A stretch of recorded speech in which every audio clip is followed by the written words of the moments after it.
Thanks for joining us for the Executive Series. Today I'm talking to Ben Reichel, the Executive Director of Donaco International.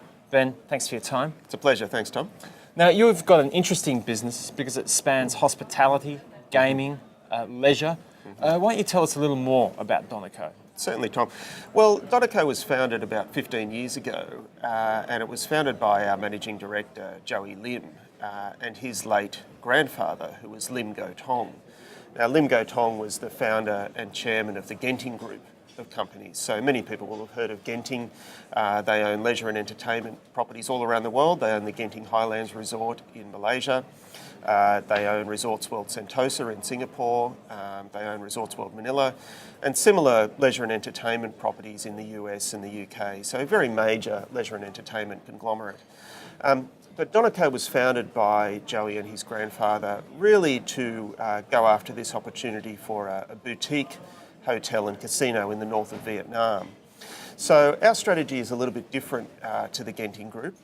We look at smaller boutique properties, which can be very profitable, just as our current casino in Vietnam is. But they're really, smaller properties that, groups like Genting wouldn't necessarily focus on. And what's the overarching strategy that Donaco is embracing? Well, the reason why the company was listed here on the ASX was really to have a vehicle to roll up some of these smaller boutique properties in the Asia Pacific region.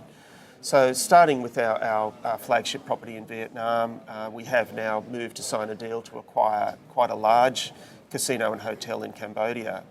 And there are other similar properties that we're looking at around the region. So they're, as I mentioned, can be very profitable if they're in the right market location, if they're well run, and our key casino management team are ex-Genting. So they have that casino and gaming heritage, if you like.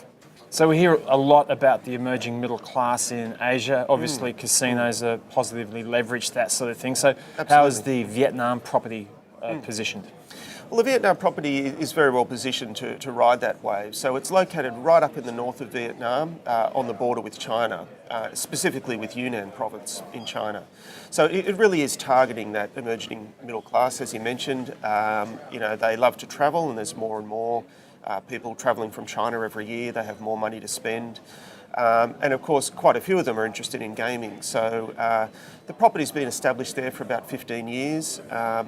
And it's done very well in recent years. And so last year we actually opened a new expanded property, the Aristo International Hotel, which has 400 rooms, it has 40 gaming tables, and up to 300 slot machines, poker machines as we call them here. So it's a five-star hotel, and it's really very well positioned to capture that wave of people travelling from China. Most of our clientele comes from Yunnan province, which has a population of 46 million. The capital there is Kunming, which has about 7 million people. But we're also starting to get more people coming to the property from other parts of China, from Shanghai, Shenzhen, Guangzhou.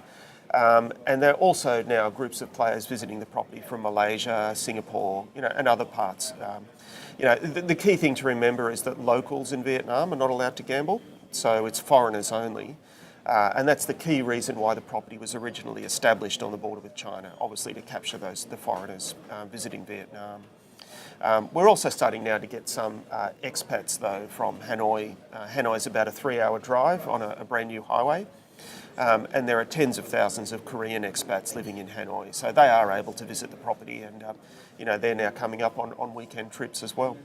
Now, you're about to buy an asset in Cambodia as well. So yes. What has underpinned the company's thinking in relation to that transaction? Yeah, well, the property we're buying in Cambodia really represents the first step in our strategy of expanding and rolling up similar boutique properties in the region. So it's a very well-established property called the Star Vegas Resort and Club. It's located in a place called Poi Phet in Cambodia, which is on the border with Thailand. So gaming is illegal in Thailand, apart from the state-run lottery and a little bit of wagering on horse racing. But Poi Phet is actually the closest legal gaming destination to Greater Bangkok. So Bangkok has about 15 million people. Quite a few of them are interested in gaming, so the closest destination is Poi Phet. Star Vegas has been running for about 15 years, generates earnings of about $60 million per year, very profitable. Has over 100 gaming tables, nearly 1,300 slot machines, nearly 400 rooms in the hotel. So it's very well established. And again, the key casino management there are ex-Genting. So the culture is very similar, to our team. The operating procedures are very similar. As part of the deal, actually the vendor has given a guarantee that the earnings of the property will be at least $60 million per year for the next 2 years. So that gives us quite a lot of confidence about the earnings going forward. So it's a major transaction for us, and it will dramatically increase the size and scale of Donaco. So how do you describe the overarching strategy for Donaco as far as the next 3 to 5 years are concerned?